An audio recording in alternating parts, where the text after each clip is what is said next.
Hello! Am I kind of... Wait, no, this should be good, I think. I think we're good. Yeah. Yeah. Let me, Okay, there we go, and here we are. We are back. I don't usually stream 2 days in a row, but surprisingly, I am feeling fine. Usually I need those, usually I need like a good day or so in between streams to, you know, recharge a little. But I'm doing fine. I'm doing fine. I realized that I can't stream tomorrow, or if I decided not to stream today, I couldn't have streamed tomorrow because I forgot tomorrow's my birthday. I forgot my birthday is tomorrow, so streaming tomorrow wouldn't have worked. So we're doing it today. But it's fine. I'm at the doctor right now, but have a good stream in case I can't make it in time. Thank you and good luck. Good luck. I forgot my birth anniversary. I totally fucking forgot. I mean, I don't really do anything for my birthdays, so that's that. But yeah, good luck in at the doctor. Hope your waiting time isn't too long. Hope you can be in there and be out very soon and be back home very soon.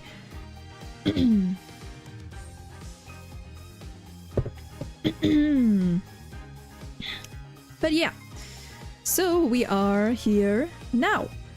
I plan to finish up case 1 today. You should be like at least halfway through. So this should be doable. I don't know if I'm gonna start the second case after that or not. We'll see how my voice does. But yeah. Yeah.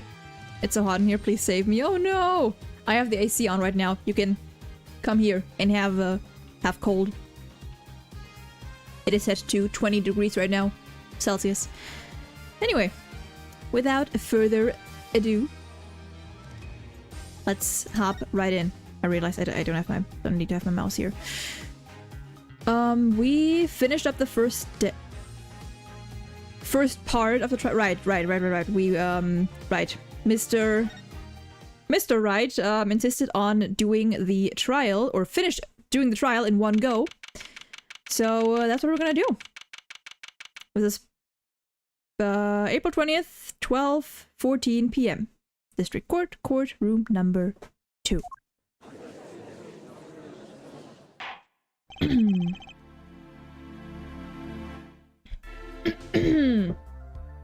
Oh boy. Court will now reconvene. Has our witness, Miss Olga Orley, recovered? Yes, Your Honor.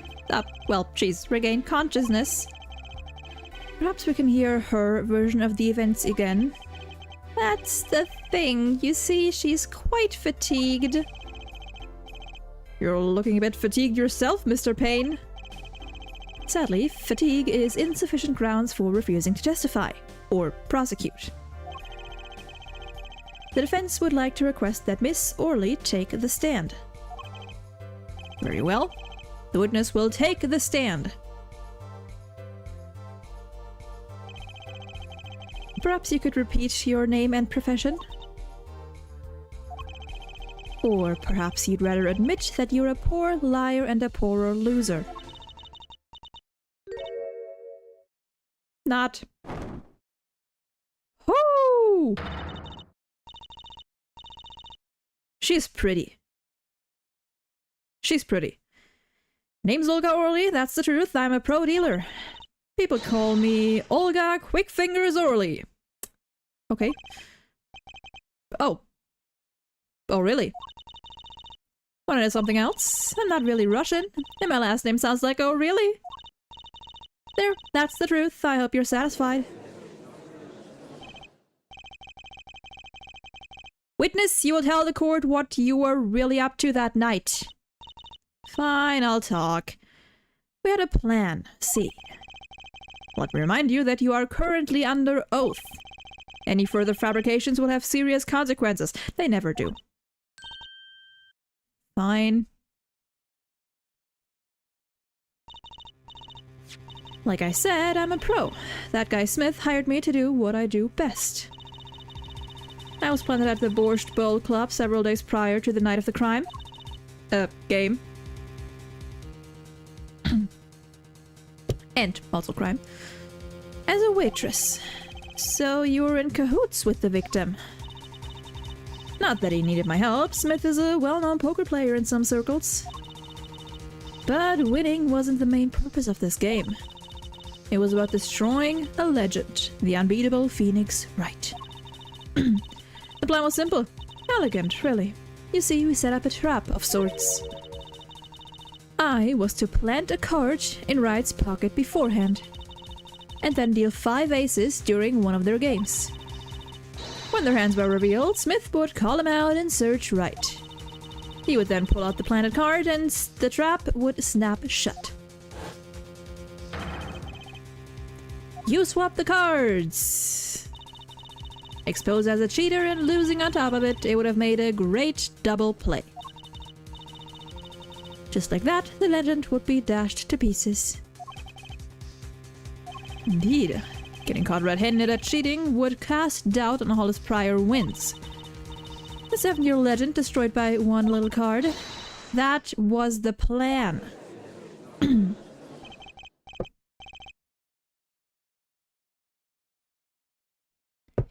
Oh really? Oh really, oh really? Oh really, Orly? How droll.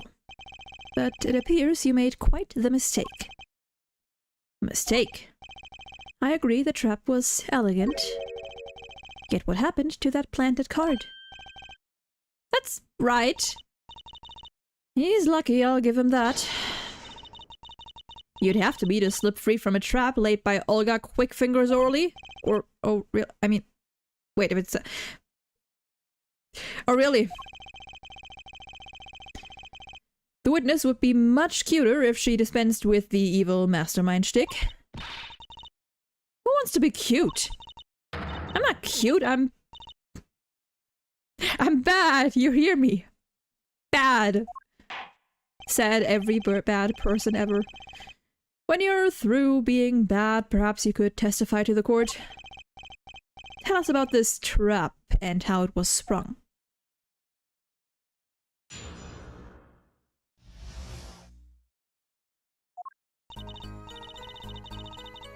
That night I planted the card like I was supposed to. And Wright lost the last hand just like he was supposed to. Then Smith searched him. But the planted card was gone. The trap failed. The next moment, Wright picked up a bottle and swung it. It wasn't me who hit Smith. It was that no-good cheating defendant.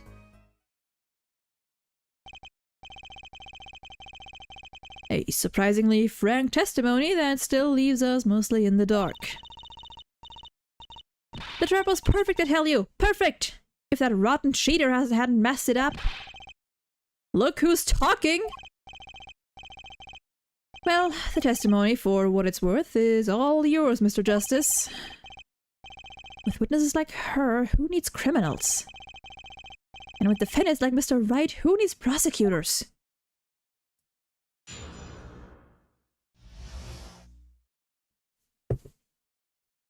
Okay, time to press. This planted card, which card was it exactly? The trump card, the 5 of hearts. Let me guess, Wright... Mr. Wright was to have switched the 5 with the ace to make a full house?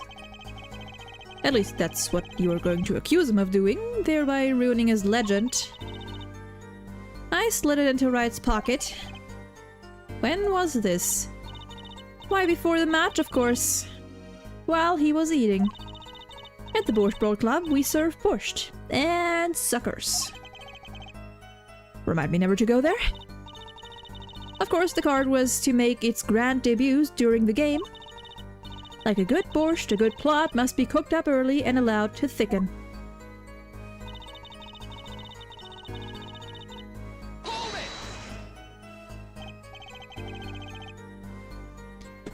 So everything went according to plan. Exactly. The 5th ace came up, so it's obvious the switch went off without a hitch. Once the extra card was found in his pocket, Wright would be forever known as a cheat and a fraud. There are worse things to be known as, I suppose. Tell us what happened with the search.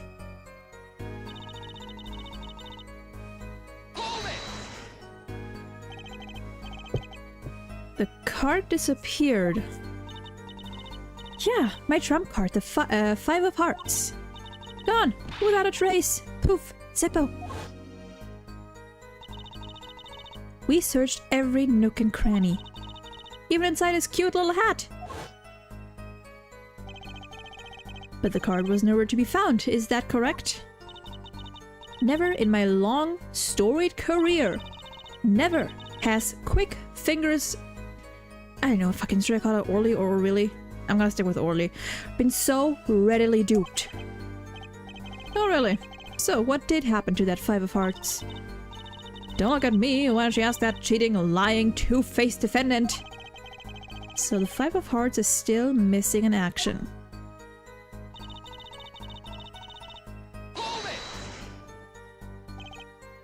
Wait, isn't that a little odd? What's odd? You searched Mr. Wright, thoroughly and found nothing? Which means he didn't cheat, which means he had no reason to strike the victim. Well... Oh. What was that just now? I sensed something. Something wrong, Mr. Justice? No, nothing, Your Honor. What to do? Should I press her a little harder? Miss Orly, you are hiding something. What are you talking about, you? Me? Quick Fingers already hides. You are stuttering a lot. The defense will refrain from baseless accusations. I have one question for the witness then. You say you saw the moment the defendant hit the victim. Is this true?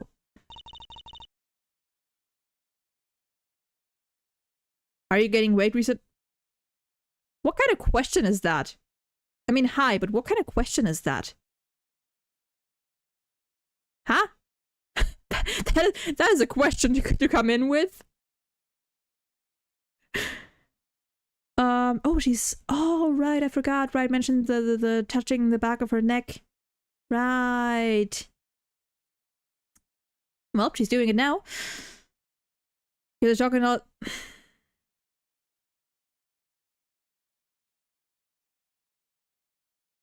Anyway.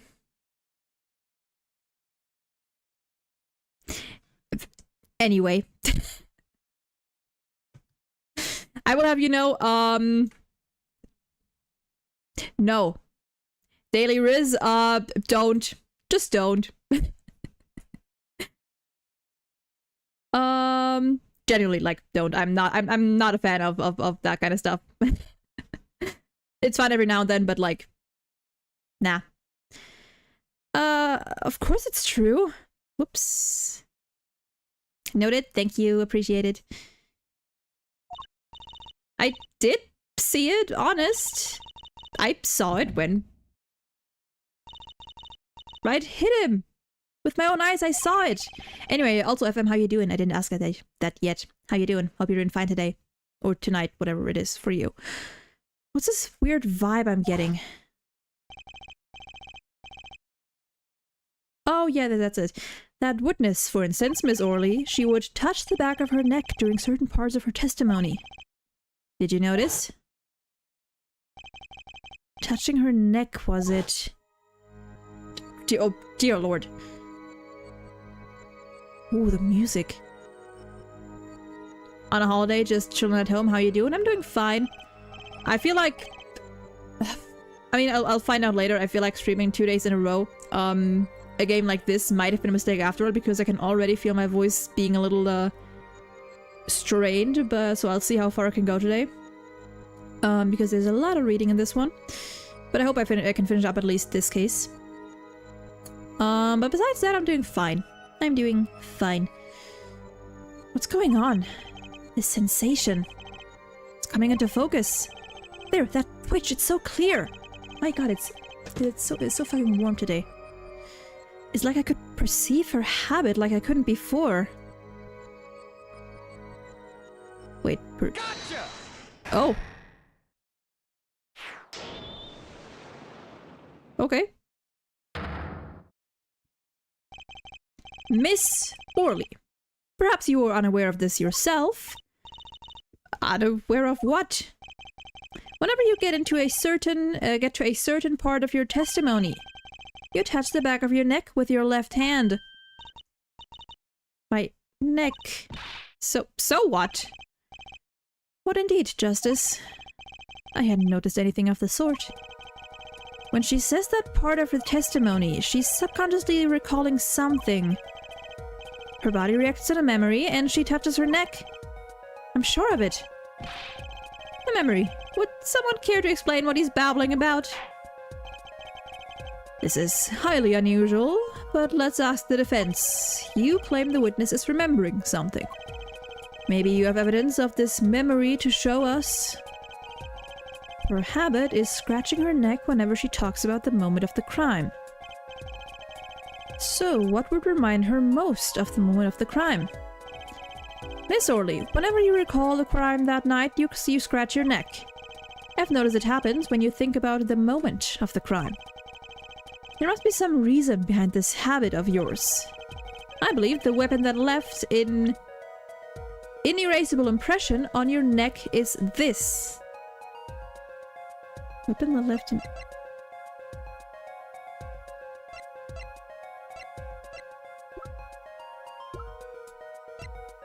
I mean, if he's saying weapon, then I guess it's the bottle? Whenever she talks about the moment of the crime, she touches her neck. I know it reminds us more of that moment than this bottle, the murder weapon. But something doesn't fit. If you were only the witness to the crime, why would that make you touch your neck like you're in pain? What's he talking about now? It was Mr. Smith, the victim, who was hit, not you.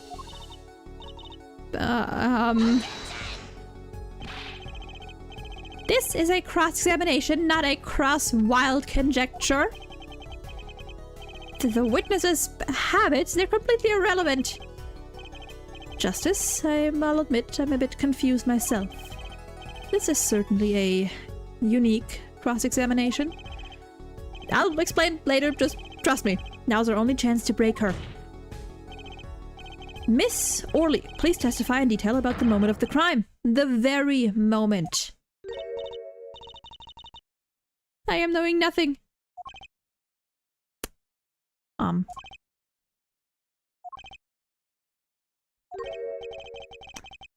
We know you're not Russian.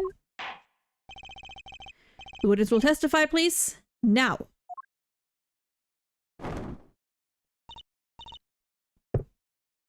Fine.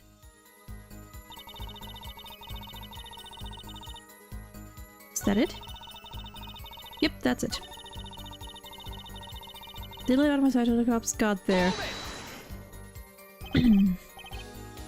You seem uneasy. You try standing up here. Your eyes are dodging all over the place. It must be getting warm. Tell me, after the crime, what was the defendant like? Oh, well, he must have been stunned by the weight of his crime. He sat in a daze at that table until the cops came. Oh. I believe you've gotten all the testimony you're going to get out of this witness. It's fine. That statement was all I needed. So, what do you think about her testimony? I'll tell you what I think. Her testimony is... fine! It's basically bogus. It contradicts the evidence. What's that? Show us this evidence, Mr. Justice. This evidence that you claim contradicts the testimony. She didn't let him out of her sight until the cops got there. I know there's some evidence that contradicts that. the phone, baby! Whoops. Whoops. Actually, let's look at this a little bit.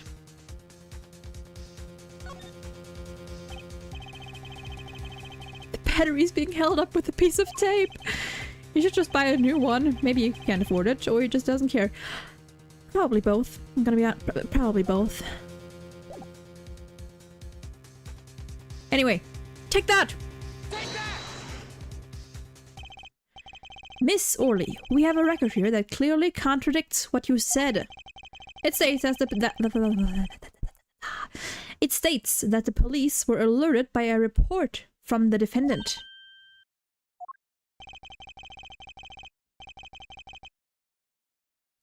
And we know that the defendant left the room, climbed the stairs, and made that phone call from the first floor of the Borscht Ball Club.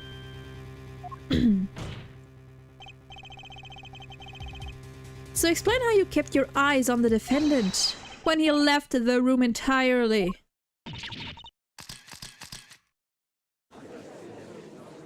Well.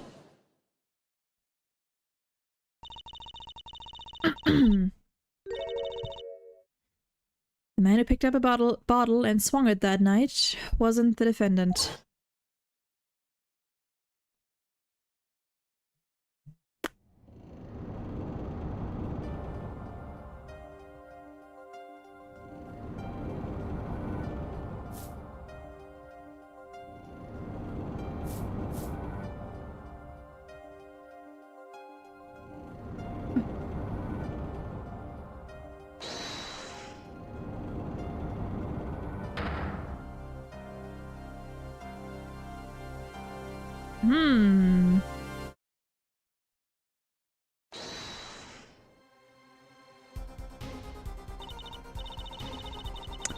Just then, Smith grabbed the bottle from next to Wright, and he hit me.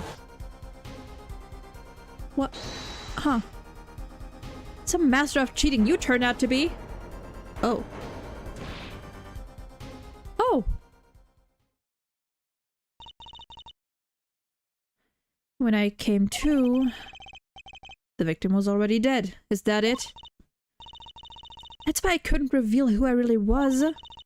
If it came out that I was in league with Smith, I'd be a suspect for sure.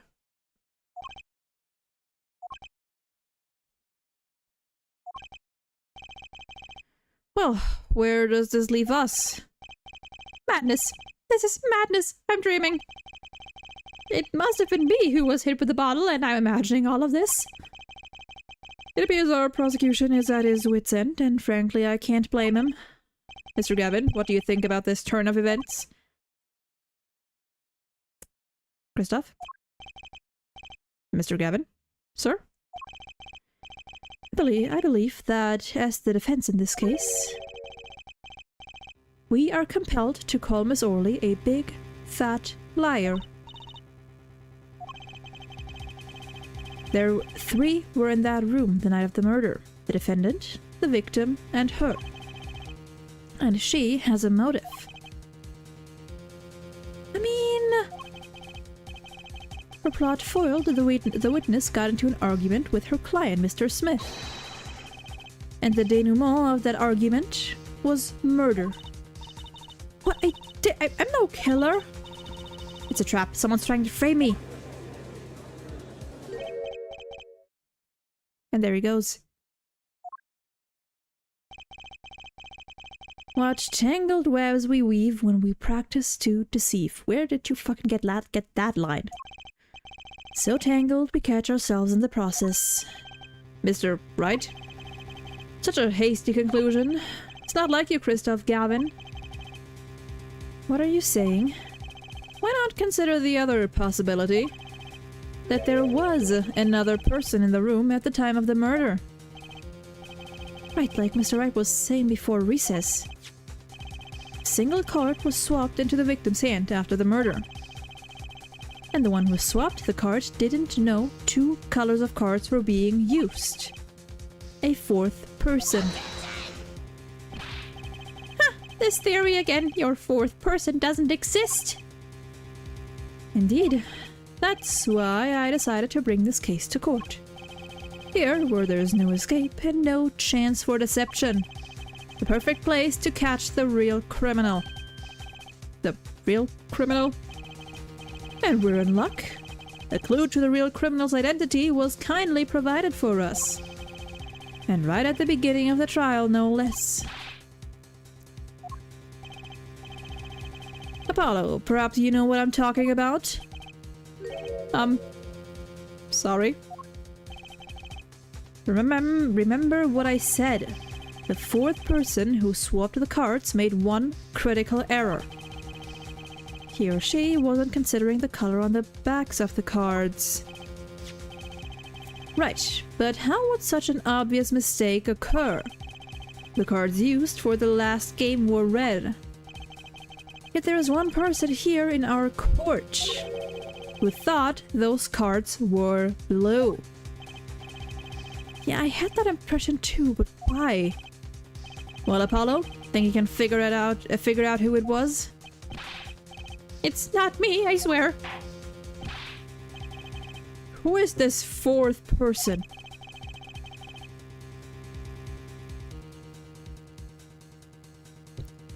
Why do I always get put on the spot like this? Let's hear what the defense has to say. Who was it? Who thought the cards used in the final game were blue?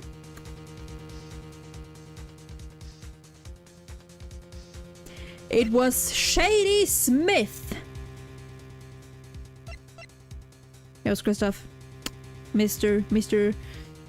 Gavin. As I expected. Your eyes and ears are as sharp as your hair. Says you! I was right? Kristoff Gavin. You were the fourth person that night. But of course Mr. Gavin knows the color of the cards. How would he? As you can see, the photo of the crime scene is black and white. You can't tell which of the cards are blue, the ones on the floor or the table. But look! You can see the colors in this photo?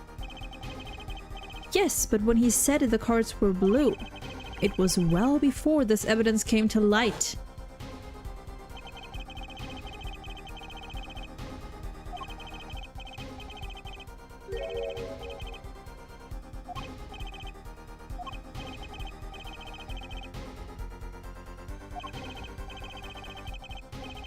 There it is.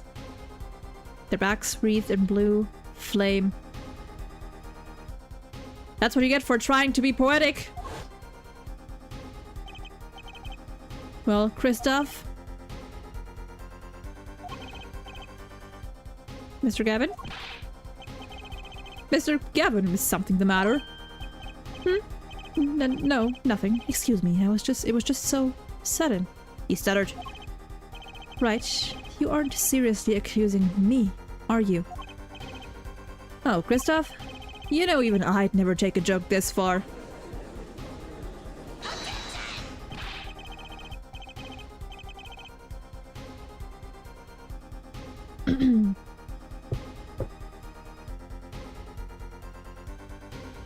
Excuse me. This has gone beyond ridiculous, beyond dumb. This is insanity! The defendant accusing his own defense attorney of murder. I assure you I am quite sane. But what possible outcome could Mr. Gavin have to the victim? Outcome? Connection.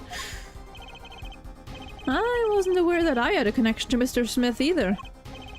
Yes, but Mr. Gavin and the victim have never even met. Oh, what if they have? Huh. There is a possibility after all.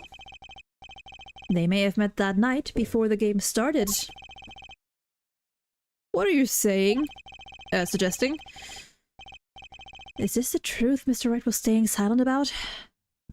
Well, only one thing to do. Mr. Wright, the defense would like to request that you testify to the court. The defense would like to request no such thing. Mr. Gavin?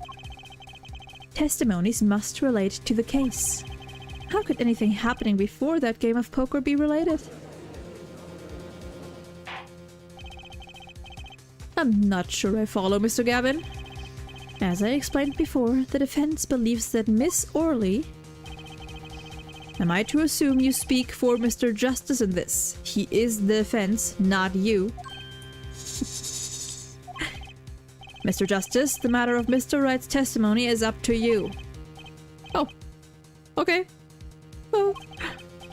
Does the court, in your opinion, need to hear Mr. Wright's testimony?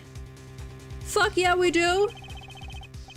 This was Mr. Wright's strategy. He was planning this all along.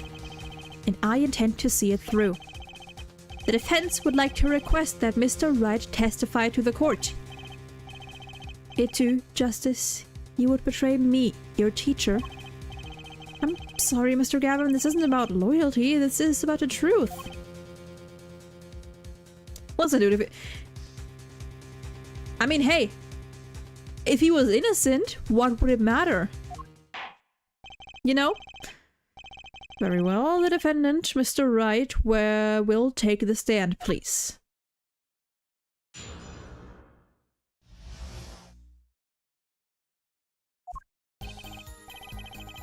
That evening, Kristoff and I had dinner. We sat at the table in this photograph. Shady Smith walked in 5 minutes after Kristoff left. When the trap failed, Smith hit the waitress. The girl was knocked out cold and Smith was uncontrollable.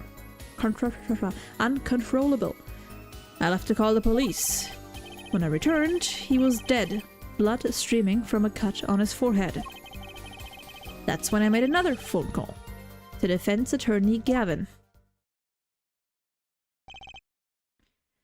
Mr. Gavin, you were at the Borscht Bowl Club the night of the murder. I dine with him rather frequently. And he talked to the defendant on the phone directly after the murder. Quite against my will, I had become involved in a murder. I thought I might be in need of a lawyer, so I called him.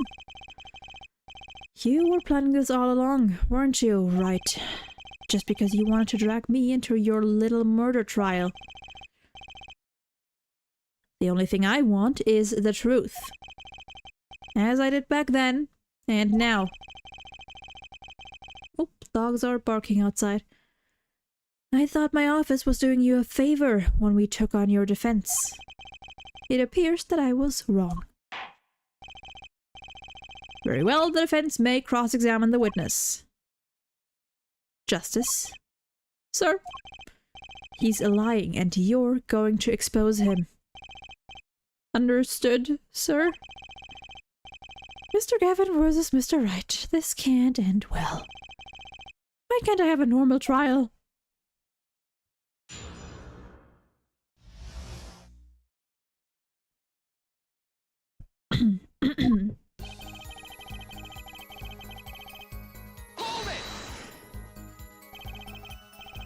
You had dinner with Mr. Gavin. Yeah, he dines with me at the Borscht Bowl Club quite frequently.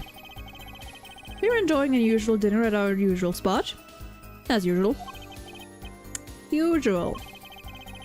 I always eat at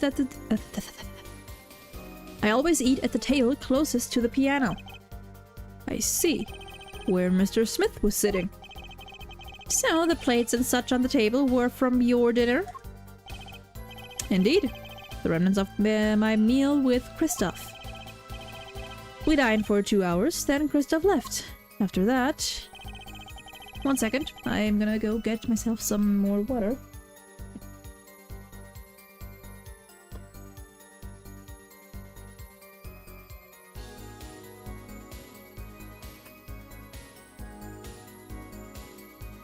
Did I leave the bottle downstairs? I might have left the bottle downstairs. Be right back.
And we're back.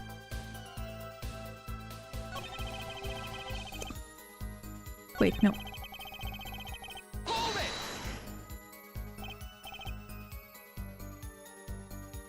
Ay, that was a big yawn. 5 minutes. So the two of them could have passed in the restaurant during that time. That would have been a fateful encounter, to be sure.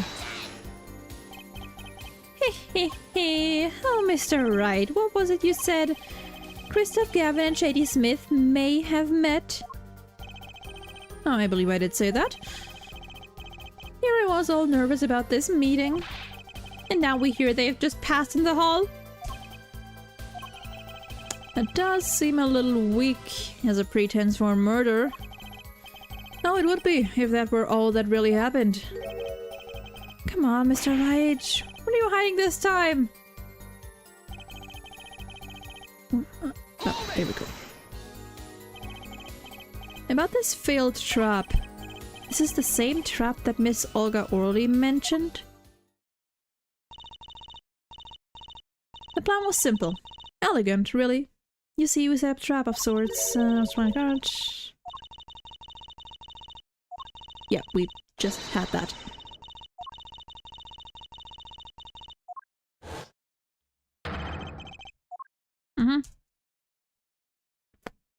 We just heard this.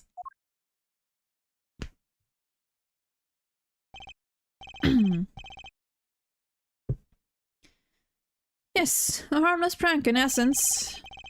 It was by a quirk of fate that I happened to discover it. A quirk. I happened to put my hand in my pocket and found a card. The card she planted. Yes, I snuck a peek at it and found it was the 5 of Hearts. I had a feeling something might happen, so I disposed of the card before the game. Disposed? Where? There was an empty bottle of grape juice I had been drinking right beside me. I threw the card inside the bottle. An empty bottle of grape juice. Their murder weapon? Yep. I rolled it up and shoved it in. The colored glass makes it hard to see. A battle of wits between the deceiver and the would-be deceived. That sounds like terrific drama. Card inside the murder weapon, that's strange. Did the police miss it in their investigation? Maybe I'll go take a look. Mr. Wright, the poker head of courtroom number 3, approves of this battle of wits. Please revise your testimony with this new information. Okay, we're gonna go through all the rest anyway, but...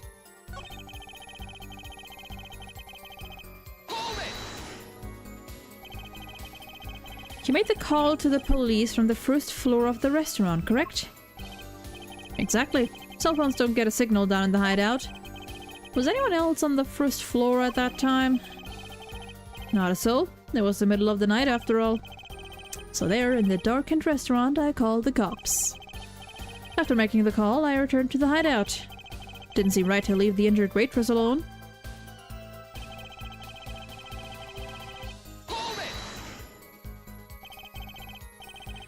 And when you returned, the victim was already...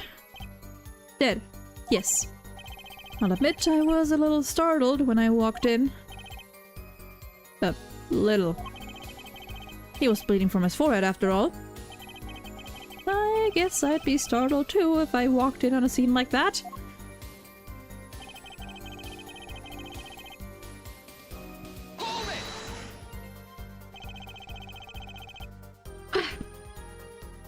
Could you explain why you called Mr. Gavin? I've obviously gotten involved in a rather sticky affair. And I figured Christoph's law offices would give me a friend rate for my defense... And I figured Christoph's law offices would give me a friend rate for my defense fees. Glad to hear you intend to pay. Oh, I'll pay in full, Christoph. It was I who got you involved, after all. You may find the price of your defense quite high, my good friend. Quite high. Is this the truth that Mr. Wright was talking about? Justice, you know what you have to do. He's lying. Expose him now. Yes, sir.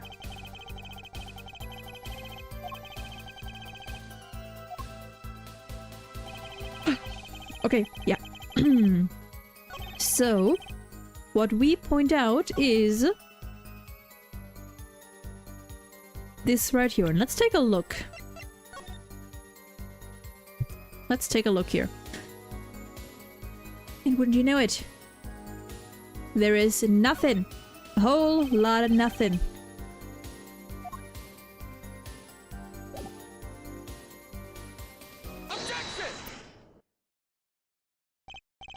Mr. Wright, if I may.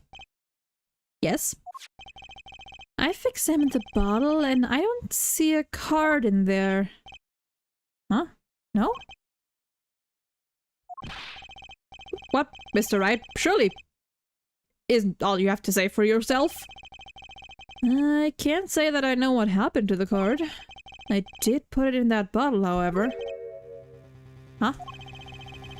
Perhaps a fifth person came and took it out. Oh, and a sixth person could have helped.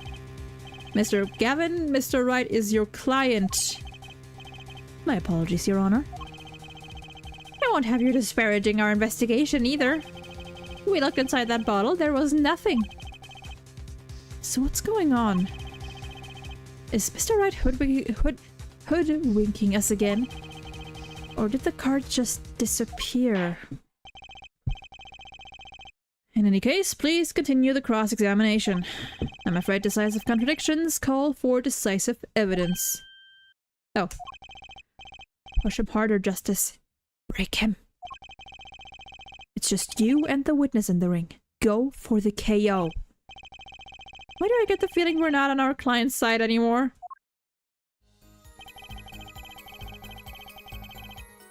Okay, so...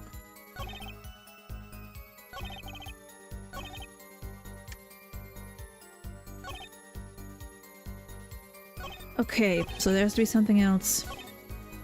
Just in case, I'm gonna press this again. Why in the bottle? I perceived my opponent's intent immediately. I'm used to entrapment, you see. I knew what was coming. Oh, so you struck first. I like that. I know every trick in the book. They don't work on me. At least when you get lucky and stick your hand in your pocket, they don't.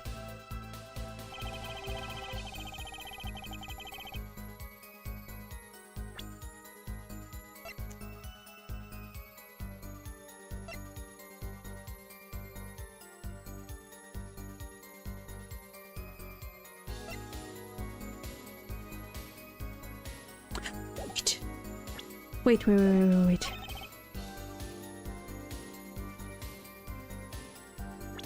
Maybe he was dead blood streaming from a cut on his forehead. However, in this one, he still had his hat on. Yeah, so maybe? Mr. Wright, if I may. Yes? Take a look at this photograph. Take a look at this photograph of the crime scene. See the victim here? He's wearing a hat. I wouldn't think you could see blood on his forehead. Whoop, I didn't see what did you say? I didn't see what you said. Oh, good point. Justice. Next time you point out an inconsistency, put a little more oomph into it. Mr. Wright, can you explain this to the court? I forgot to mention something. I was the one who put that hat on his head. Eh? You put the hat on the dead man's... You put the hat on the dead man's head? He wore it through our entire poker game. After calling the police, when I returned to the scene, his head was in full view. Shining bright, just like in this photograph. And... I picked his hat up off the floor and put it on his head. Why do you do a thing like that? All I can say is I'm sorry, but that's the only thing I touched at the crime scene. So Miss Orley didn't see it. It being the victim's, his head. I think not. She was out cold. I believe I was the only one who witnessed his head. Here we go again. Mr. Gavin? Pardon? It just seems that our client is determined to lie his way through this case.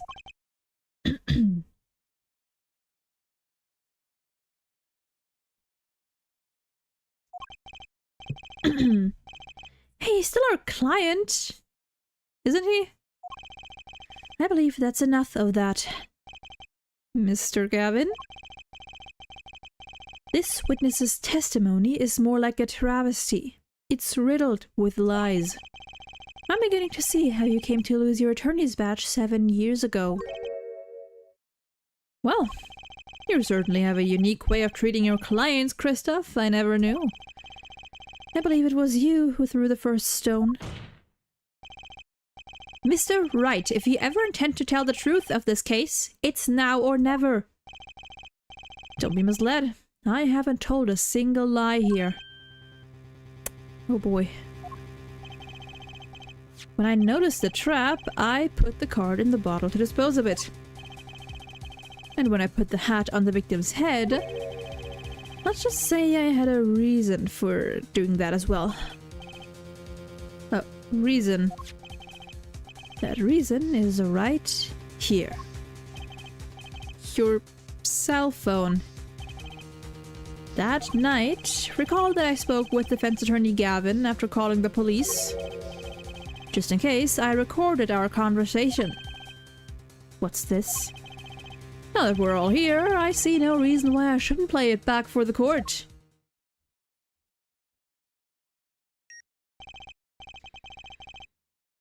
Kristoff, I seem to be in a bit of trouble. What's this? Game not going well?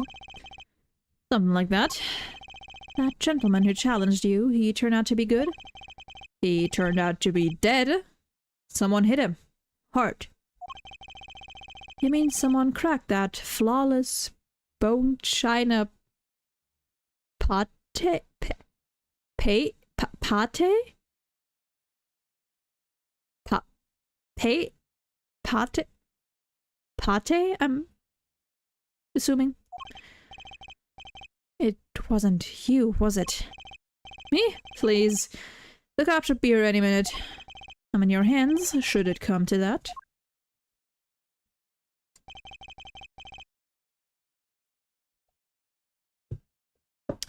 Bone china plate? A kind of porcelain, very smooth and shiny. And not plate, but pate? I don't know. I believe he was referring to a certain gentleman's balding forehead. The court appreciates the defendant's discretion in not indicating my forehead.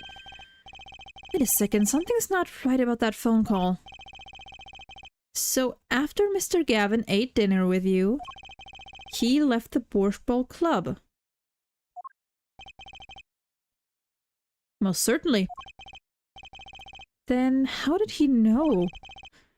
When did he see this bone china plate? Oh, that's right. Yes, that was when I began to see my good friend in a different light. Troubled, I returned to the crime scene. And when I spotted Mr. Smith's head again, I realized exactly what was wrong. Well, Mr. Gavin, the stage has been set. Perhaps you would like to explain this to the court? Exactly how did you come by your privileged knowledge of the victim's head? So, this is your reason. The reason why you put the victim's hat back on. Your point, Mr. Gavin? It's come down to this, has it, Phoenix Wright? Order! Mr. Payne? Yes, Your Honor. I believe this court has been left with no other choice. Are you prepared to hear defense attorney Gavin's testimony? Well, as the prosecutor, Very well, we'll break for 10 minutes. After which, Mr. Gavin will take the stand for cross-examination. Are we all clear on that? Crystal clear, Your Honor. Very well, this will be the final recess for the day. And this is where I will also take a small recess and take a little break and run ads in the meantime. I'll be right back. Give me a couple minutes. Actually, wait, can I have... Wait, actually, wait, I'll keep going until there's music. Wait. Mr. Gavin and Mr. Wright are both in the judge's chamber. Who'd have thought today would turn out like this? May I? Hi! Huh? What? Hello, sir. Please pick a card. What's all this about? Is this one okay? It's a red card. Excellent. I have a message for you. The last hand is about to be played. You'll need a trump card to make it. A trump card? The card you have chosen is magical. Use it wisely and the game is yours. That's all.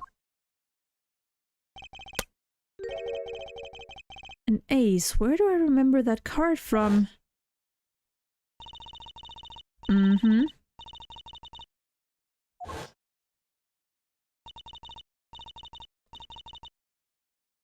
The fifth ace.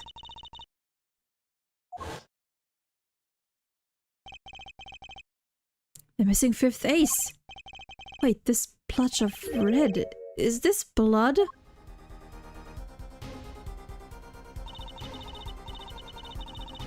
You have your trump card. Now it's up to you to cut the deck and draw the truth. My father's fate is in your hands. I know you can do it. God, she's so cute. This bloodstained card is my trump card for finding the truth. I fell deep into thought as my mind raced to understand what all this meant. That girl, I'd seen her recently, but what she literally just said, my father's fate. That's when I made the connection. It's his little daughter!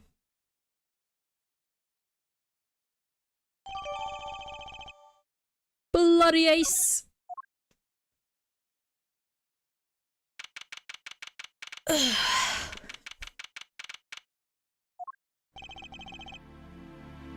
And now we take break. Now that there is music, we shall take a little break. I'll be right back. Couple minutes.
And we are back.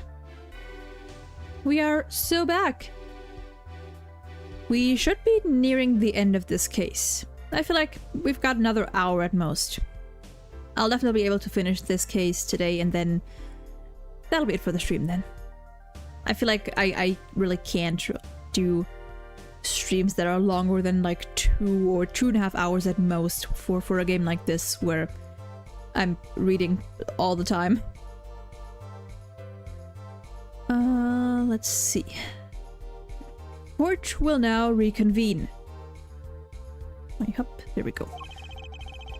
Defense Attorney Christoph Gavin, will you please take the stand?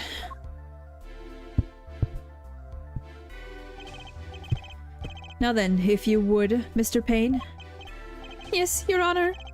Will the witness state his name and occupation? Is this farce necessary, Your Honor? Believe me, far stranger things have gone on in this courtroom. I remember that time we had a parrot on the witness stand, or a radio transceiver. We even had ghosts. This is nothing. Fine, I'll play along. First, there's one thing we need to have made clear. How did you know about the secret beneath the victim's hat? By secret, I'm guessing he means the fact that Mr. Smith was bald. Forgive my curiosity, but what is it about this fellow's head? Your Honor seems to have an inordinate interest in it. Objection! Hey! Hey!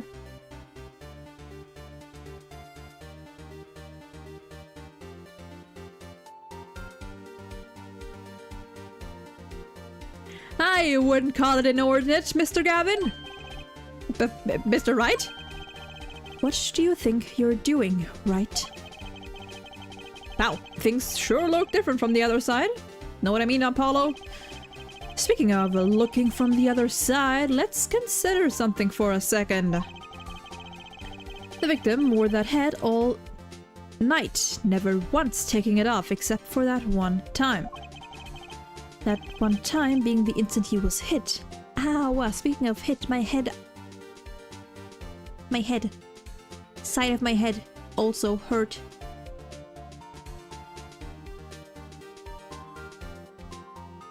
All of a sudden, I don't know what it is.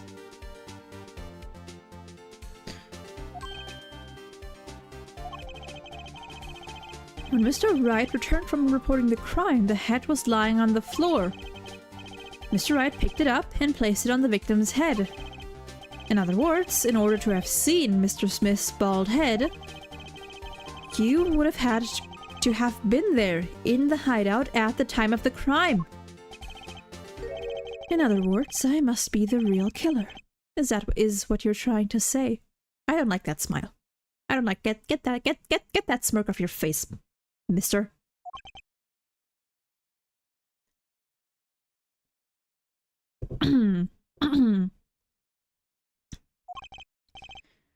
Not bad, Apollo.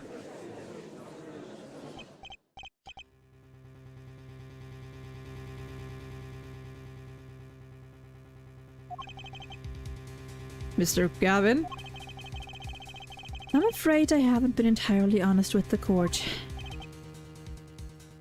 What? Oh, I assure you, I had the noblest of intentions.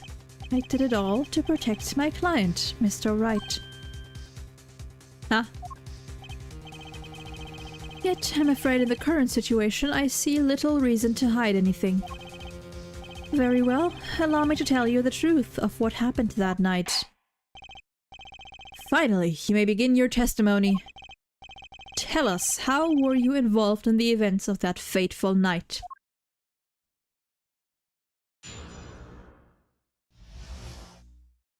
Oh, I'm yawning so much. The rage I sensed in that man that night troubled me, so I returned to the club. I went down to the basement and peeked in through the little window to the hideout. It must have been right after the murder took place. The victim was dead, as he appears in the photo. A bald head, an unconscious girl, and Wright holding the bottle in his hand. I sensed that was not the best place for me to be at the time, and so I left. That's when the call came from Wright. So you witnessed the murder? For better or for worse, I missed the actual moment of the deed. Mr. Gavin, may I remind you that you are on Mr. Wright's defense team. Your testimony is clearly disadvantageous to your client. What else could I say? I'm standing on the witness stand after all. So you are, Mr. Gavin. And you had to testify as you just did. You had to tell them you saw the scene of the crime through that little window. Mr. Wright? You had to say that. Because that was the only probable window of opportunity. Right, Apollo? Oh.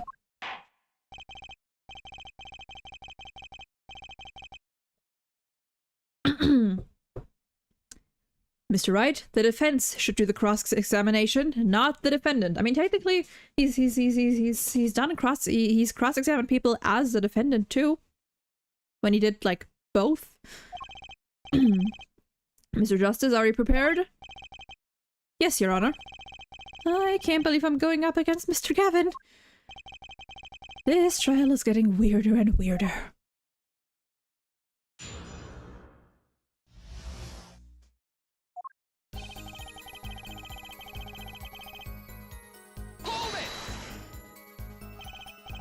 That man, you mean Mr. Smith? He was different from the other customers, his aura, shall we say. I know he was a serious poker player, but it was more than that. So then you knew the true intention of your client's job? Of course. But I also know he wasn't engaged in gambling, which would be illegal. Illegal? Well, it makes sense that he'd know they were friends after all. Worried for my friend, I returned to the club. You see, I feared this Mr. Smith might be someone coming to settle an old score. Old score, huh?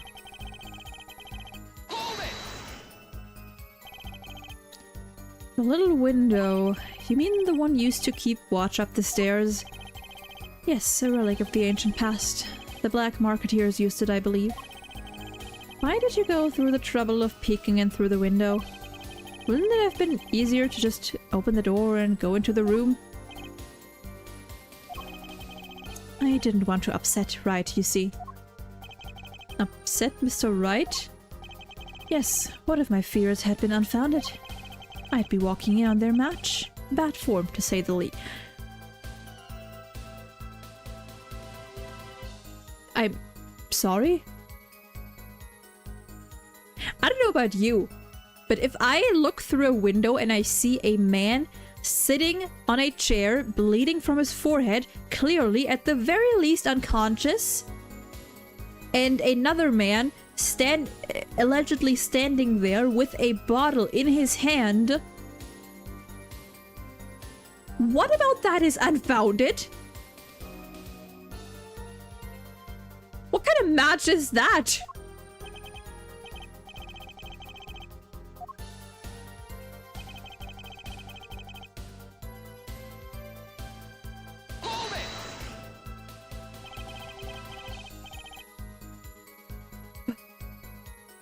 How do you know it was right after the murder? Really, no need to shout justice. Oh. I was just getting to that part in my testimony. Ah, there he is, the coolest defense in the West we know and love. Even when you're standing up there on the witness stand, some things never change. I was afraid you'd change too, right? But you haven't. You and that overbearing personality of yours. With friends like these, who needs enemies? The victim was dead, as he appears in the photo. A bald head, an unconscious girl, and Wright holding a bottle in his hand. Never mind, I'm just reading the thing now. That's... whoops. Wouldn't it have been better to wait for the police to arrive? Remember though, by that time I was already Wright's defense attorney. It wouldn't do for me to become part of the investigation. That makes sense, or does it? I'm confused. Well, what happened next? Let me go back. For some reason I just read. I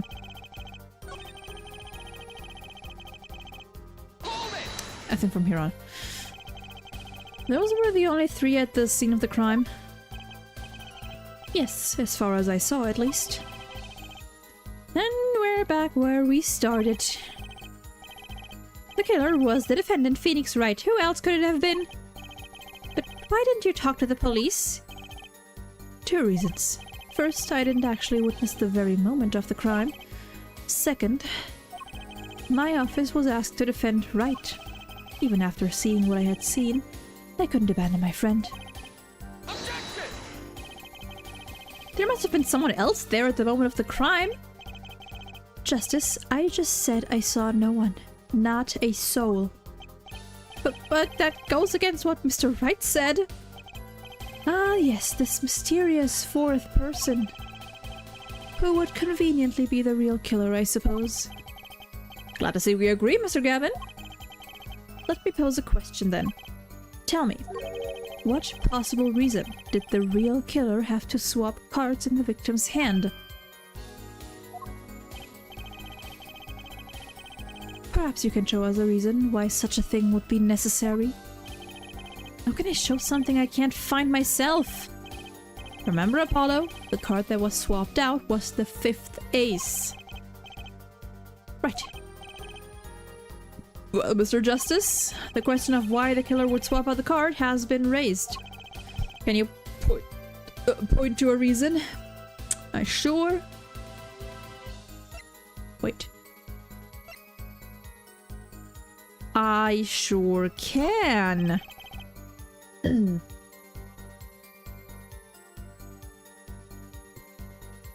It's now or never.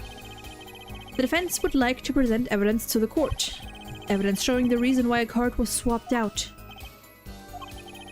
Then go ahead and point out your reason, Mr. Justice. Why did the killer take the 5th ace? Because it had blood on it. Whoops. Oh, that's out of... Okay, good to know. Because it had blood on it. My reason is, this. Is that an ace? Why, it's got blood on it! Right next to the spade! Oh. Someone's looking a little unsettled. This is insane! Why wasn't I told about this? Why? Could this be? Could this be the missing 5th ace? Inconceivable! How could you? What are you doing with that card? Well, that's the thing. Why is Mr. Gavin so upset? It's just a fishy card from some fishy girl. Oh, that card? It's mine. That is, I picked it up at the Borscht World Club that night after the murder had occurred. I gave it to my daughter. Cards are her stock and trade after all. No, impossible. Unacceptable. The court can't accept this evidence. It's a fraud. A fraud? How can you be so sure? What? I would think the only person who could claim it was a fraud would be the one who took the real card from the crime scene. The real killer. Allow me to elaborate. What if this trace of blood was the reason? The reason for the killer to take the card from the scene of the crime. Where are you going with this? Take another look at the photo and at the victim's head. At the moment of the crime, his head fell to the floor, and a trickle of blood ran from his forehead down the back of his head. Couldn't a drop of that blood have fallen on one of the cards? I suppose? The killer then took the card to hide the blood. But regardless, that evidence is non-permissible. Oh? Right, regardless of how you wasted the last 7 years you used to be a lawyer. You know what a serious crime it is to conceal evidence. Oh, we can discuss the finer points of our legal system later. What's important now is that I've answered your question. What are you talking about? Do you want to know why the killer would have taken a card from the crime scene? And now I've told you. That one drop of blood would have been decisive evidence, you see. This is baseless conjecture. Baseless! Objection!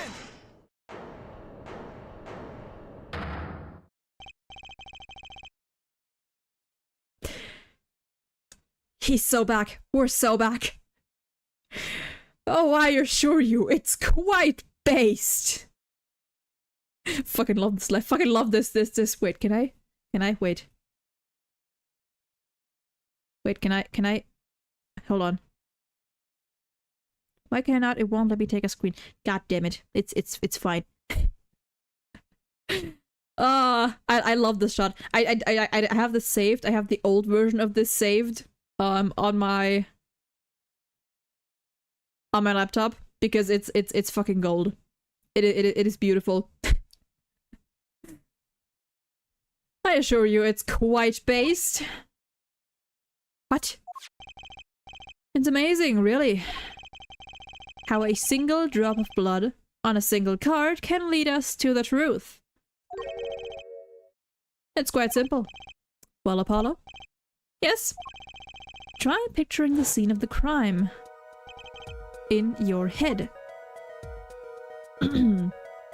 Oh dear.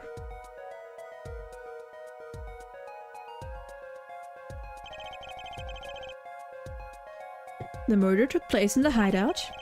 The body of the luckless victim was found at the poker table.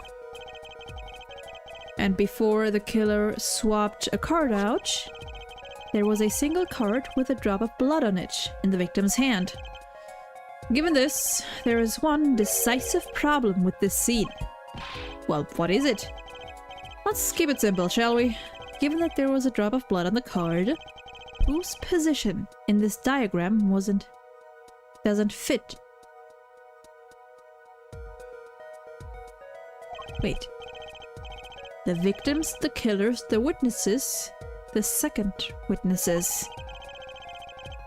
Whose position doesn't fit with the bloody card?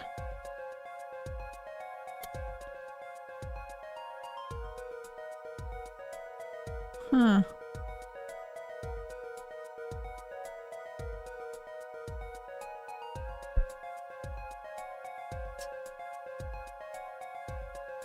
Can I can't.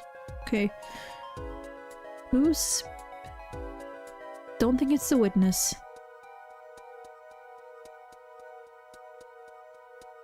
Wait. The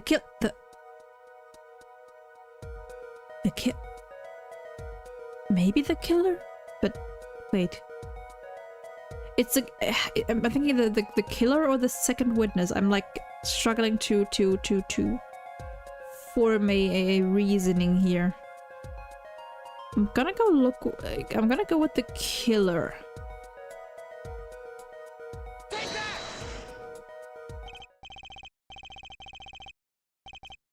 Well, for one thing, the killer's in the wrong place, I think. You think. Mr. Justice, your job here is not to think, but to know. Okay, never mind then. Just looking at it reminds me of the old days. Not the good old days, per se. How does a good old penalty sound? Okay. Let me save real quick. Let's do this.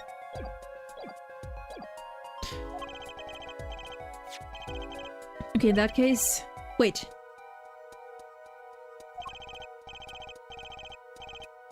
I'm gonna go with the second victim in that case. Second witness.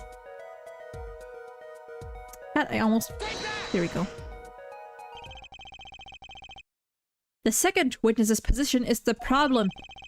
The second witness, that would be Mr. Gavin, yes? The second witness's position is far less problematic than yours right now, Mr. Justice. Well, that is, a mild threat, methinks. Or perhaps perilous is a better word. I cannot see what the bloodstained card has to do with the second witness's location. I'm afraid you're more than a... Oh, that wasn't actually it. Whoops. One more chance, please. I suppose. You know what? Might as well go with the witness.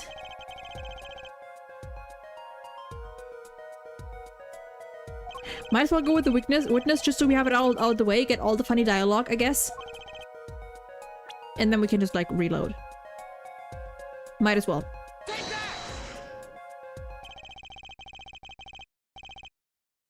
The witness's location is clearly at odds with... something. By witness you mean Miss Olga Orly, correct? That's right. When it comes to cards, it's quick fingers only or no one. And? Was I supposed to say something else? A meaningful observation would help your case considerably. Yet, do you not sense a great feeling of potential in this silence? Potential for a whopping penalty, yes. Okay. Okay. Let's load.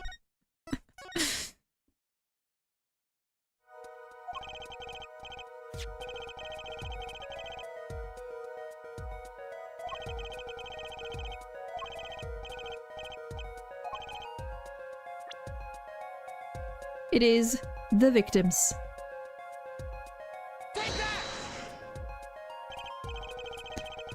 Well, isn't it the victim's position that's the problem? I don't follow your logic here, Mr. Justice. Well, look, the victim was struck on the head, sending him back in his chair. You'd think any blood would fall behind the body, not onto the table in front. Oh, the card was on the... Oh yeah, I get it. If the card was on the table, then it's... Oh... Yeah, because if the card was on the table and the blood runs down the back of his head, then the card has to have been behind him. So he would have been facing the opposite. He would have been facing away from the table. Yeah, I get it. See, I may know the story of this game. I may know the gist of it. I may know what happens, but I'm still here figuring out the details myself. Take a look at the photo again. If he bled in this position, the blood would fall on the floor, not the cards. Why, that's right. So, what does this mean?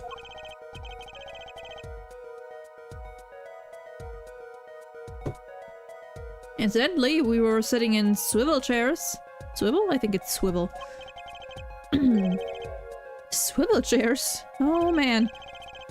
Apollo, try turning the chair around. Recreate the crime. Ooh, nice. The chair was facing the other way.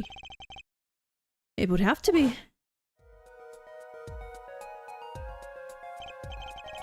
So, we have to assume that at the time of the murder, the victim's chair was facing away from the table. When Mr. Wright returned from informing the police, which way was the chair facing? When I came back to the room, the body was facing as seen in this photo. That would mean the killer turned the chair back around. Let's take the next step. Look at the diagram once more.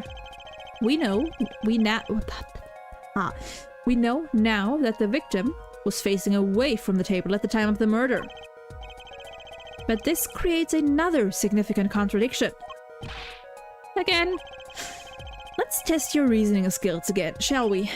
Apollo, whose location on this diagram contradicts our new understanding of the crime? The victims, the killers, the witnesses, the second witnesses. It is the killers?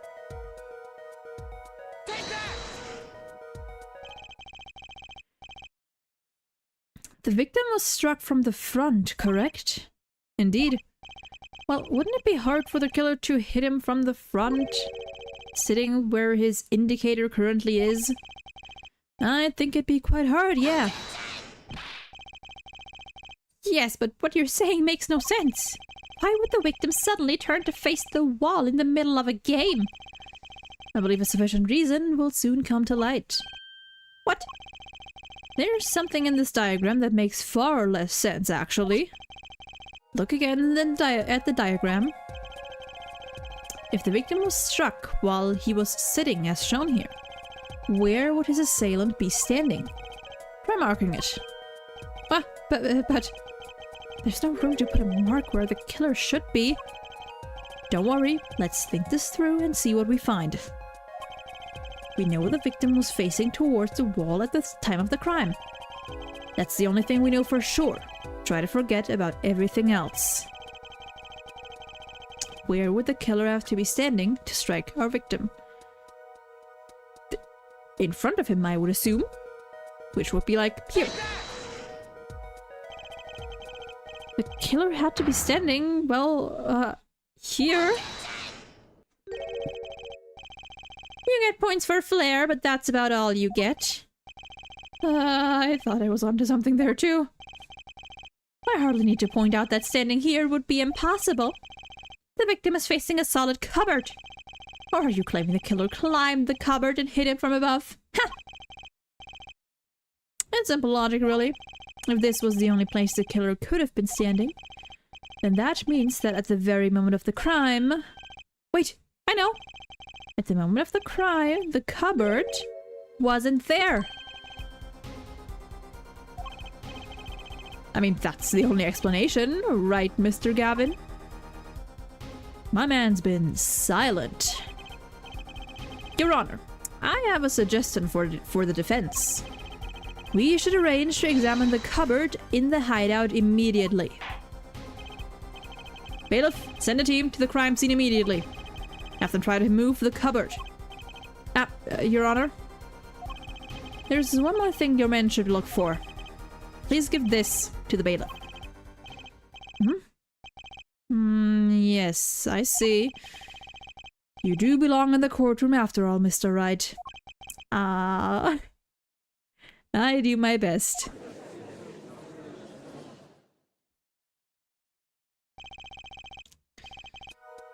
But let's forge ahead here while we wait. Look at the diagram once again. It's been changed. If the killer was standing here at the time of the crime, then this cupboard wasn't there. Which means... Apollo, try moving the cupboard.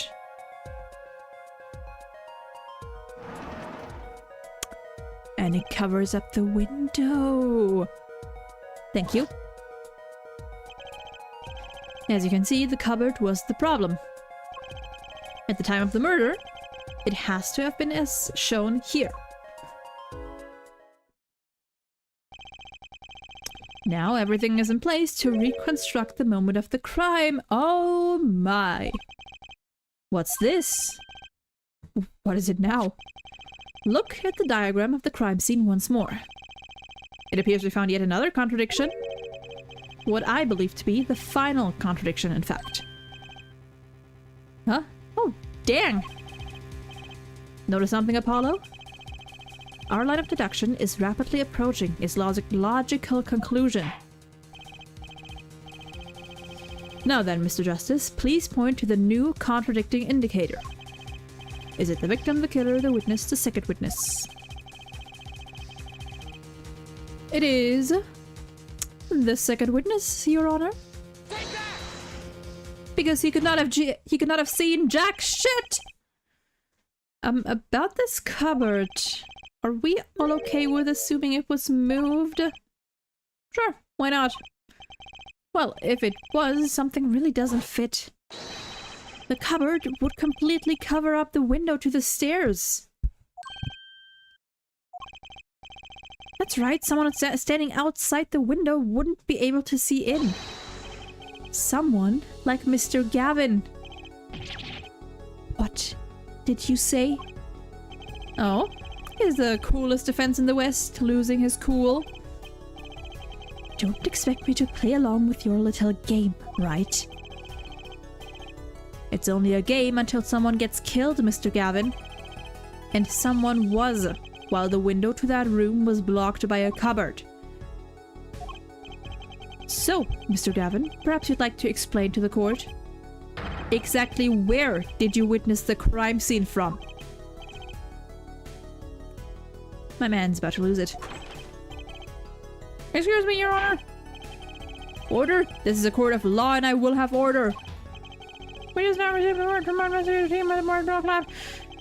They have examined the cupboard in the hideout, Your Honor. And what did they find? Well, Your Honor, it turns out there is a secret passageway behind it. What? You like my bailiff voice? Ah, yes, I believe I mentioned something of the sort before. This is one of the tricks to the room many of our regulars know about. I do remember him saying something about that, now that he mentions it. 1 second, let me get some more water.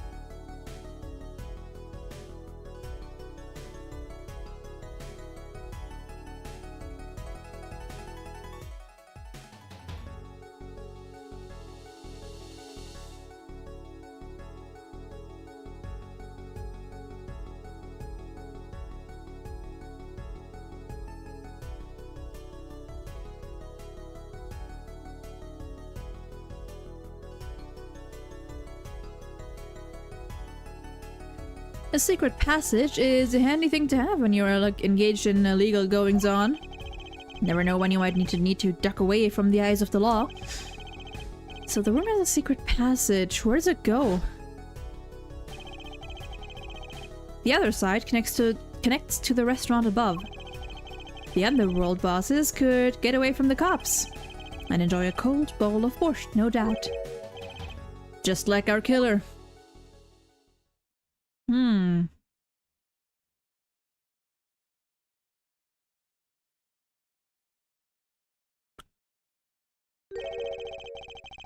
You see where our line of simple deductive reasoning has led us, Apollo? I see it, but I don't believe it. That girl wasn't kidding when she said I needed this trump card for the last hand.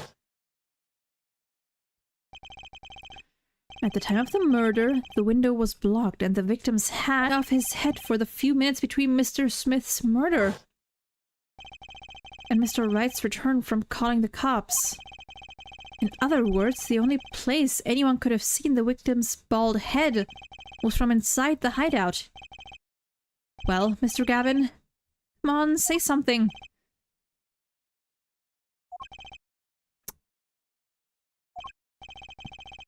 Dare I ask what really happened that night? Actually, I think we can probably figure it out ourselves at this point. That night, for whatever reason, our killer had a date with Mr. Smith. A date with destiny. There he crouched, hidden in the secret passageway behind the cupboard. Holding his breath, waiting for just the right moment. Then the chance came, and he took it.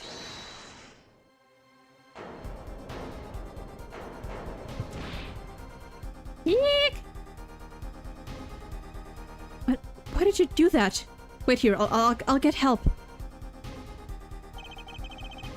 Miss Olga Orley was out cold, struck by Mr. Smith. But his time was soon to come. Mr. Wright went upstairs to call the cops, leaving Mr. Shady Smith alone in the hideout with the unconscious dealer. Then our killer stepped out from the secret passage and into the hideout. The victim must have heard the cupboard sliding aside. He wheeled his chair around, and after the deed was done, the criminal must have seen the blood on the card He would have, of course, realized the need to destroy the evidence. That single spot of blood told the whole story of the crime. Too bad for him, he didn't linger any longer in the hideout that night. If he had, he might have noticed the cards on the floor. And the fact that they were all red.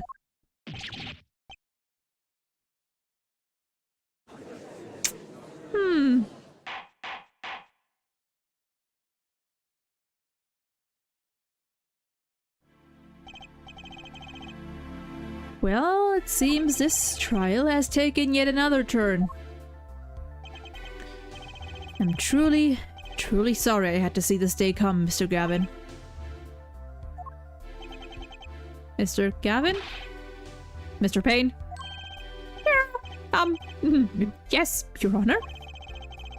The prosecution will continue its investigation. As for Mr. Phoenix Wright, the defendant, he is hereby cleared of all suspicion. Believe me when I say that I don't believe this is happening, Mr. Gavin. But I'm afraid circumstances call for me to issue a warrant for your arrest immediately. Objection! Unless... Oh, no need to apologize. I rather enjoyed myself.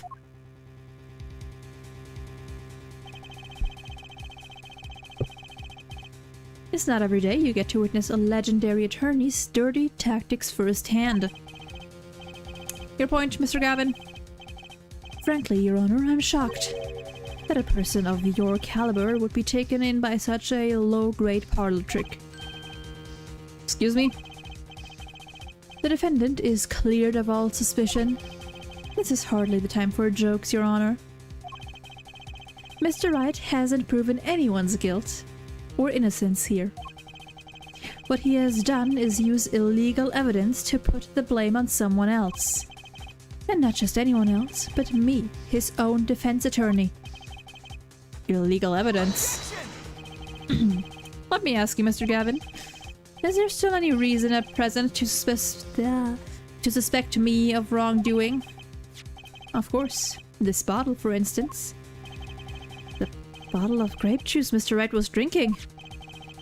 How do you intend to explain away the fingerprints on the murder weapon? And not just any fingerprints, am I right, Mr. Payne? Actually, yes, the fingerprints on the bottle were upside down. I seem to recall this being an issue earlier. The court, and this case, demand an explanation. I can think of only one reason why one would hold a bottle upside down. And that is to hit someone with the bottom of the bottle. Well, Your Honor. Ah, see how the codfish squirms to the last. Well, Apollo? Yes? Your boss seems awfully concerned about this bottle still. But I'm sure you can come up with a suitable explanation. Just like that? Yeah. Just like what? God. Fucking poor Apollo. I feel like Apollo has it even worse than like Phoenix or even Mia, I feel like. Like this is one whole mess. Why would anyone grab a bottle upside down other than to... Don't let him trick you into thinking that his explanation is the only legitimate one. Is there really another?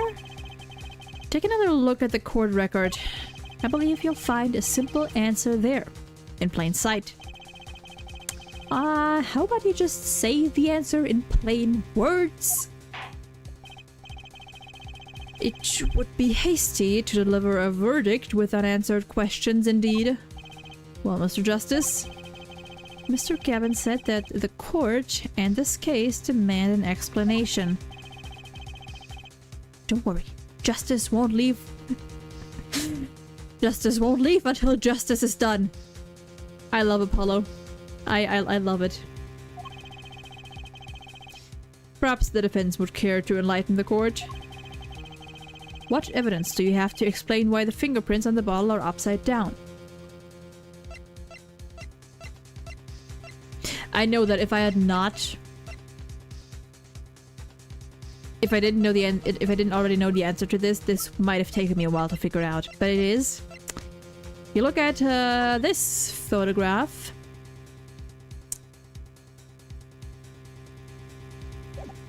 This is the one. I was gonna explain it, but they'll explain it like right now. It's actually easier to show you than explain, Your Honor. Look at this cocky little bitch. Place that bottle on the floor next to your chair. Excuse me? On the floor? Yes, now reach down and pick it up. Without getting out of your chair. Ah. See? You naturally go to pick up the bottle by its neck. With your fingers upside down. I've seen a few people say that this line of reasoning in particular is kind of a stretch. But honestly, I do this all the time. I do this all... I mean, I don't usually have like bottles like standing next to me on like on the floor.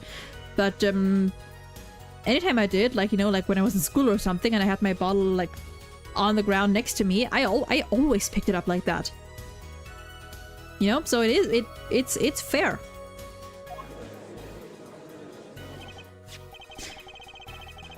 Look at this photograph! Taken on the night of the murder. The defendant, Mr. Wright, sat here. Playing piano, bottles of grape juice on the floor, to the side of his piano bench. He would have naturally picked up the bottles upside down several times. I can't believe it was that simple. Recall our dinner that evening, Kristoff. I was drinking my usual juice then too. Basically, you used the bottle on the table to do the deed. But then you must have remembered. So you went and picked up one of the bottles from under the piano. And you switched the bottles. You took one of Mr. Wright's bottles and made it look like the murder weapon.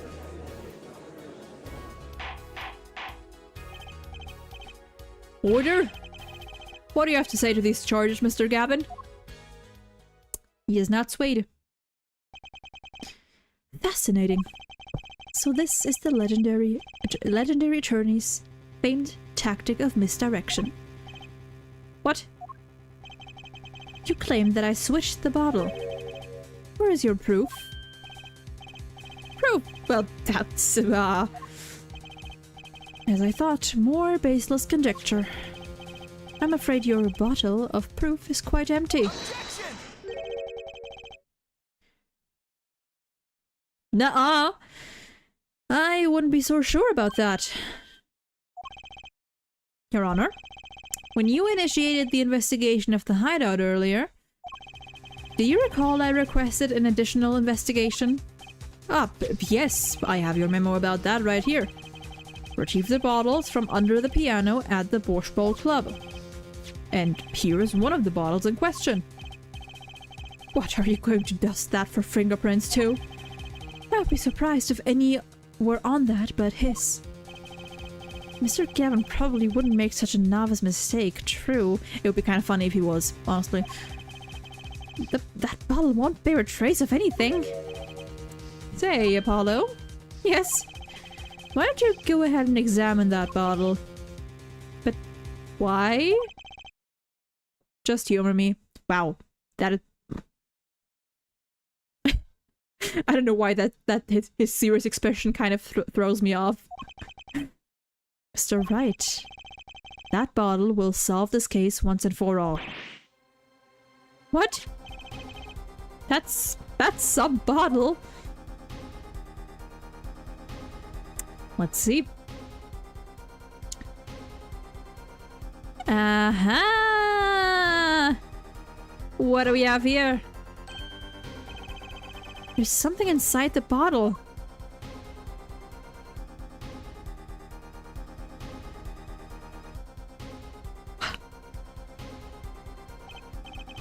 What's this? That card, it can't be. Recall that unpleasant woman's testimony for a moment. I don't think she was... I wouldn't say she was that unpleasant. We've had more unpleasant women. Miss Olga Orley? Yes, our little swindling Devochka.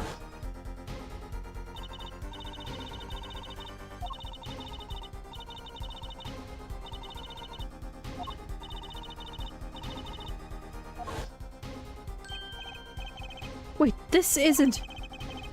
You're telling me that this is the planet card you disposed of?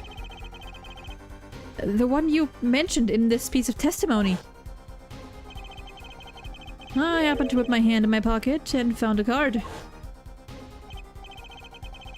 Snuck a peek at it and found it was the 5 of Hearts. The empty bottle of grape juice.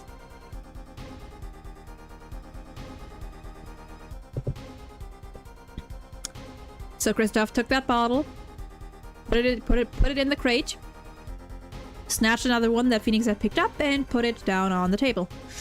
Did a little swappy. I threw the card inside the bottle.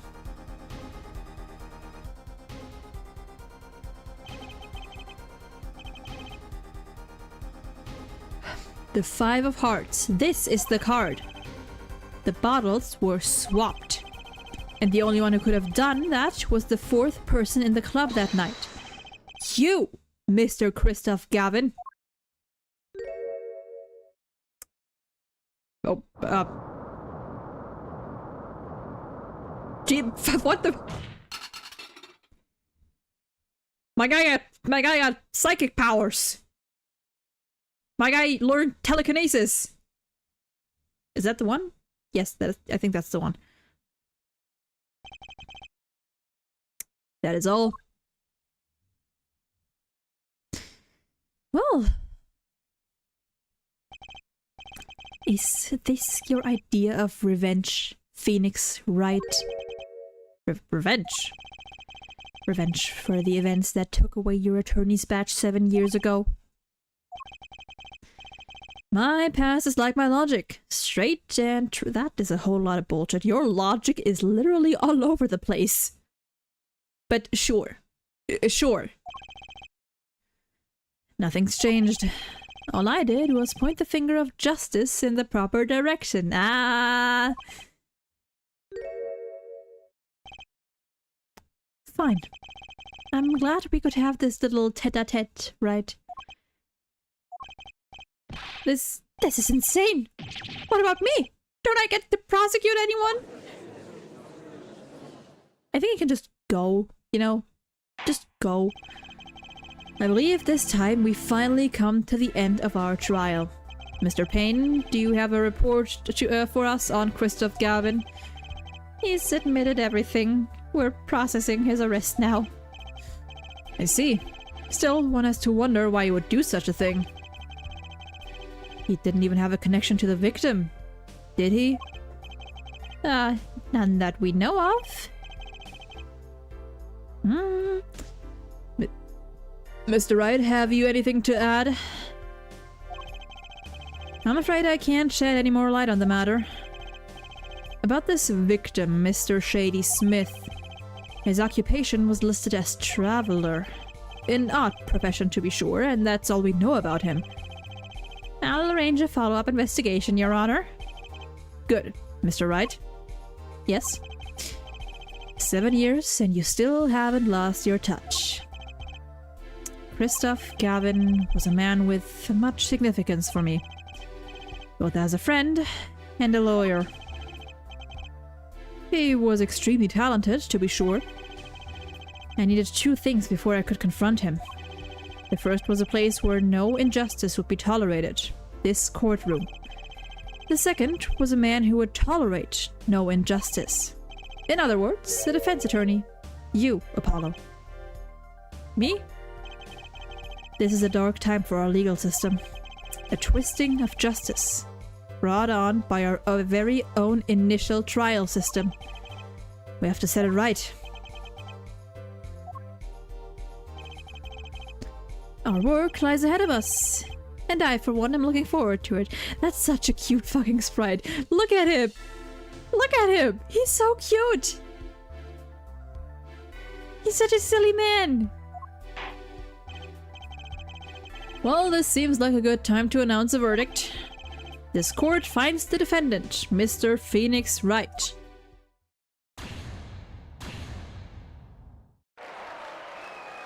Let's go! Is Gumshoe somewhere in the lobby? In the audience, throwing his confetti. Court is adjourned.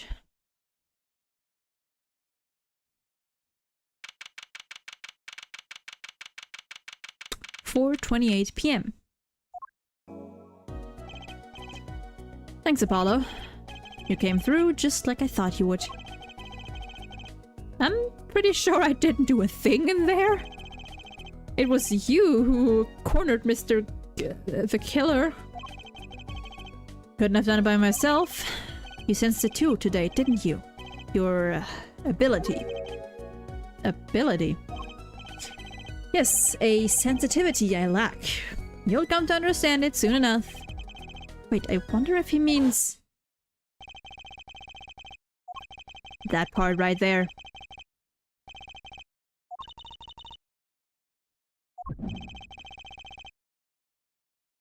The weird vibe. What was that, Mr. Wright? You'll have to find the answer to that question yourself. The answer, right. Today was full of questions without answers, most of them about Mr. Gavin. What possible reason could he have had to commit murder? Perhaps you'll learn that in the days to come. Huh? Wait, you don't know, do you? This locket is the key. Huh? Oh, that reminds me, I met the girl whose picture is in your locket. Look at the little girl. Your daughter, right? That's right, she's my daughter. You know, you were right about this locket. What? Huh? Oh, that. I took this off his neck the night he died. But it looks like our dear Russian scam artist saw me. So the truth is, this locket really did belong to him. Wait, but that's perjury! You testified, you said that locket was, I mean, you know, technically it is now. If you know. And apparently you didn't say that. I said no such thing, actually. I merely said that it was a locket with my daughter. Speech. I merely said that it was a locket with my daughter's picture inside. A subtle distinction, but a distinction nonetheless. And it's the truth. Wait, but then why? Why was the victim wearing a locket with a picture of your daughter inside it? Sometimes the straightest path to the truth isn't the best one. Give it time. You're still just getting started with your career. Speaking of which, I may be out of a job. I work for Gavin Law Offices after all. I still can't believe I just saw Mr. Gavin get led away in handcuffs. Apollo? Yes? How about coming to work for me? You mean the Wright & Co. Law Offices? I mean, there's not a single attorney in my generation that doesn't know it. I can't imagine that to be true, but... Wait, but didn't you... You're not... Oh, I turned in my badge, yes. I'm not an attorney anymore. Well, that incident 7 years ago. That legendary trial. And at the middle of it all was one man. Phoenix Wright. The case reached its sad conclusion and he left law for good. Have you ever thought about coming back to the court? I'm not qualified to stand in a court of law, I'm afraid. Didn't you notice in today's trial?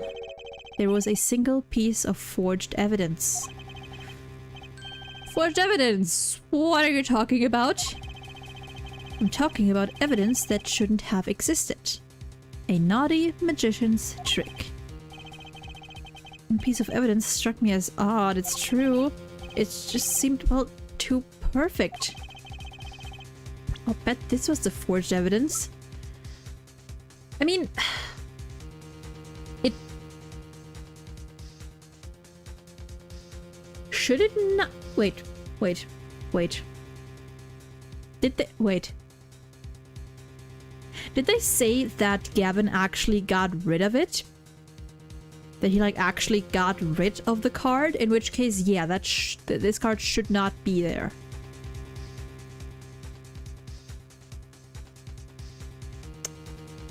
But, like, the blood is on there. And, like, you know, like, you could... I mean, no one's tested it. But, huh. But yeah, this is the one. You mean this, don't you? I got this from your daughter, Mr. Wright. Yes, that card couldn't have been found at the crime scene. Why? Because the killer took it with him. Okay, so Gavin did take it with him. Leaving the wrong card in its place. Luckily for us.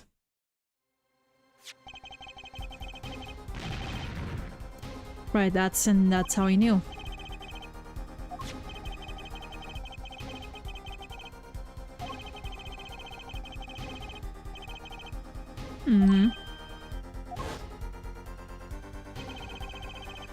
My verdict was already handed down 7 years ago. Then you really... Yes, I forged this card. One look at the crime scene should have told you it wasn't real. But you can't do something like that and call yourself an attorney. I mean, that's why he doesn't. Who's calling themselves an attorney, Apollo? So it's true. The rumor is true. 7 years ago. None of that matters now, does it?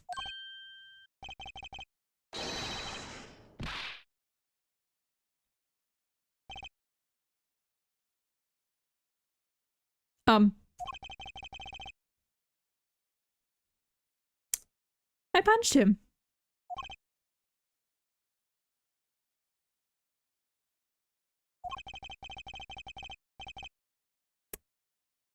Well, it's your story from here on out, Apollo.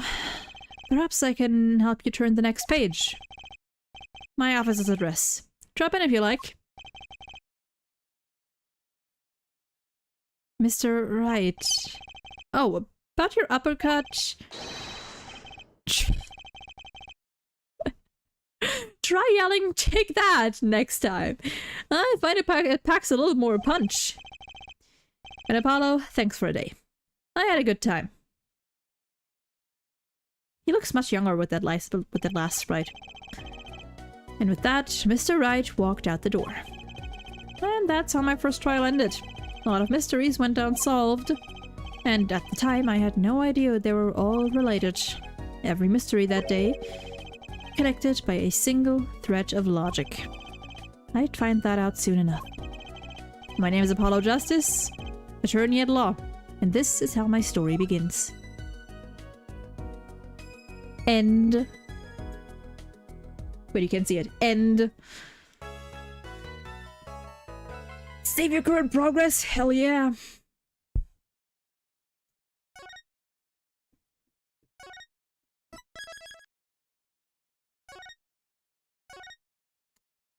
No. And that is going to be it for me for today. I'm gonna go make myself a dinner now.